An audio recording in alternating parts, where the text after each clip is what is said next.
So in this video, I'm going to show you how you can get a transcript from a YouTube video. Now you're going to want to get on your desktop because this doesn't work on your phone. You simply just click here more on the description, and then you'll get the button right here, View Transcript. Then you can also remove the timestamps up here. It doesn't show right now. Yeah.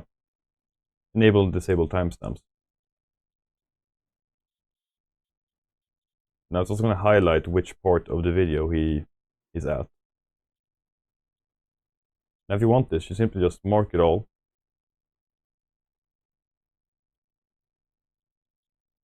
Copy it. Then you can paste it.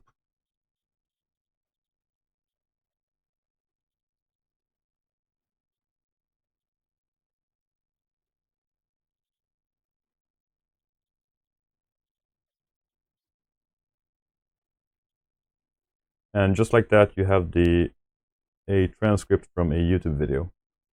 Now, if you found this video helpful, please leave a like. And with that being said, thanks for watching.